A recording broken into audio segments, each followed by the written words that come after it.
देखो बच्चों, अब अपने ई कॉमर्स के सफल अमलीकरण के लिए आवश्यक साधनों के विषय में अभ्यास करेंगे।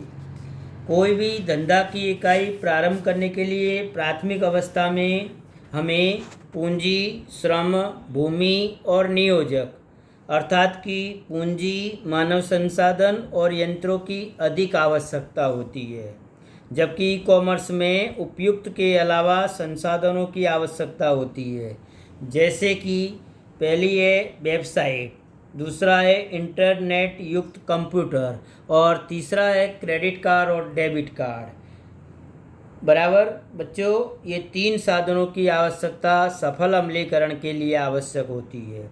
उसमें पहला है वेबसाइट। वेबसाइट को विकसित करना, उसका संचालन करना, उसकी देखरेख करना और उसका संवर्धन करना। वेबसाइट में वेब अर्थात कि www, वेबसाइट अर्थात कि वर्ल्ड वाइड वेब, साइट अर्थात स्थान या स्थल। सरल भाषा में वेबसाइट वर्ल्ड वाइड वेब पीढ़ी का पता होता है। वेबसाइट ये भौगोलिक पता नहीं है, बल्कि पीढ़ी द्वारा दी जाने वाली सभी सामग्री ऑनलाइन उपलब्ध हो, इस प्रकार का एक संकलित स्वरूप होता है, जिसे हम वर्ल्ड वाइड वेब के नाम से या www के नाम से जानते हैं। दूसरा साधन है इंटरनेट युक्त कंप्यूटर। देखो बच्चों, ई कॉमर्स में यदि व्यापारी और या ग्राहक क्रय विक्रय या अन्य धंधा की प्रवृत्तियों से जुड़ते हैं तो उसके लिए उनके इंटरनेट कंप्यूटर्स इंटरनेट नेटवर्क से जुड़े होने चाहिए। ये इसका दूसरा सफल बनाने का साधन है। तीसरा साधन बच्चों क्रेडिट कार्ड और डेबिट कार्ड। आज ई कॉमर्स में खरीद विक्रय करने वाले व्यापारी एक दूसरे से जानकार या परिचित नहीं होते। इससे दोनों के मौद्रिक लेन देन में अनेक प्रकार के प्रश्न पैदा होते हैं। क्रेता खरीदी से पूर्व धनराशि भेजने में जोखिम अनुभव करता है, जबकि विक्रेता धनराशि मिलने से पूर्व माल देने में जोखिम अनुभव करता है। अर्थात कि क्रेता और विक्रेता दोनों व्यक्तियों को एक प्रकार का भय बना रहता है, डर बना रहता है। इस समस्या को हम क्रेडिट कार्ड और डेबिट कार्ड की मदद से दूर कर सकते हैं।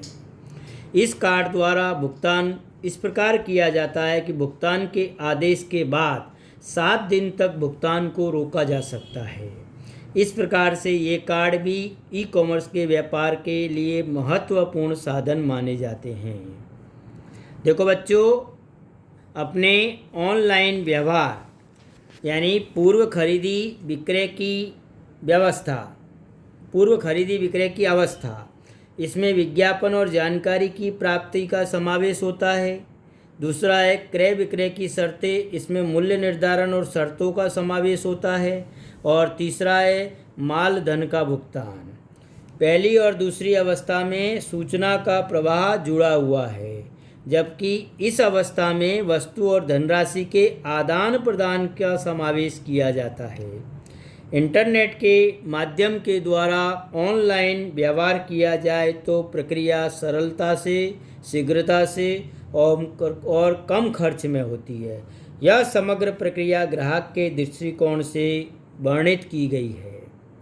उसमें पहला है पंजीकरण ऑनलाइन खरीदी से पूर्व ग्राहकों को पंजीकरण यानी रजिस्ट्रेशन फॉर्म भरकर पंजीकरण या रजिस्ट्रेशन कराना अनिवार्य होता है। पंजीकरण करवाना अर्थात कि विक्रेता के यहाँ ऑनलाइन एक प्रकार का खाता खुलवाना। ऑनलाइन व्यवहार में रजिस्ट्रेशन अर्थात साइन अप होना।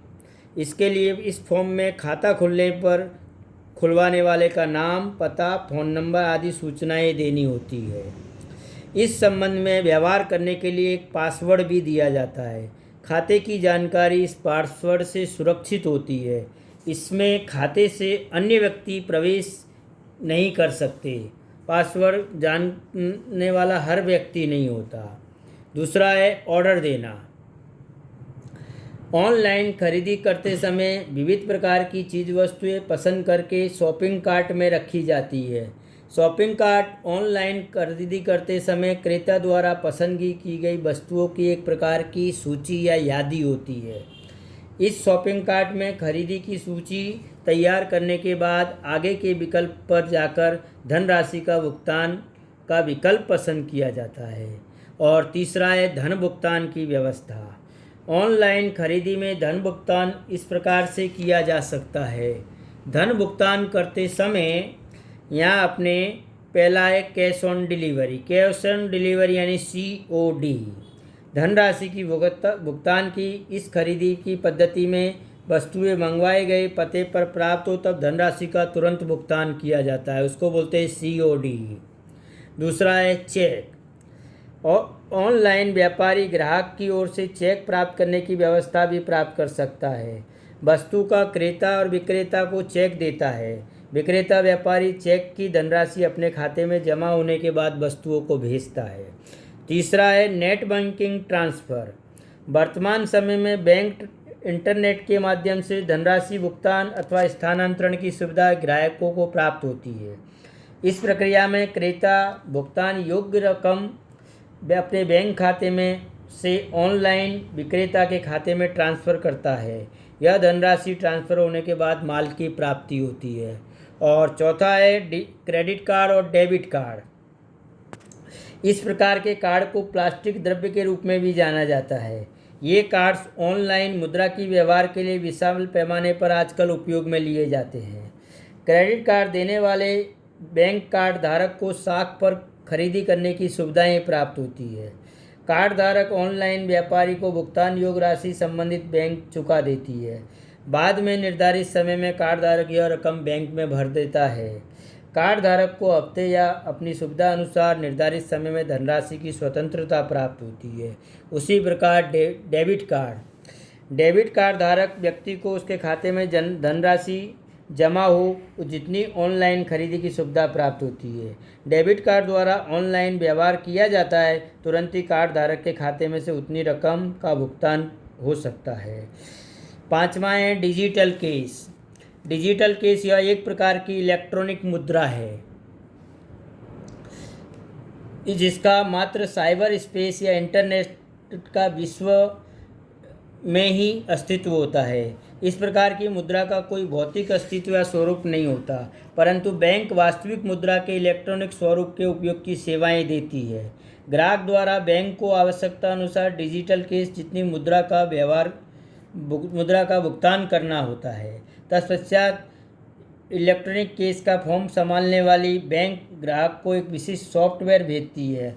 ऑनलाइन खरीदी के लिए डिजिटल कैश का उपयोग किया जा सकता है। देखो बच्चों, आज अपने यहाँ तक रखते हैं। आप लोगों को ई-कॉमर्स के सफल अमलीकरण के साधन, ई-कॉमर्स किसे कहते हैं और ई-कॉमर्स में ऑनलाइन व्यवहार की प्रक्रिया और ई-कॉमर्स के कार्य क्षेत्रों को तैयार करना है। आज का यही तुम्हारा होमवर्क है।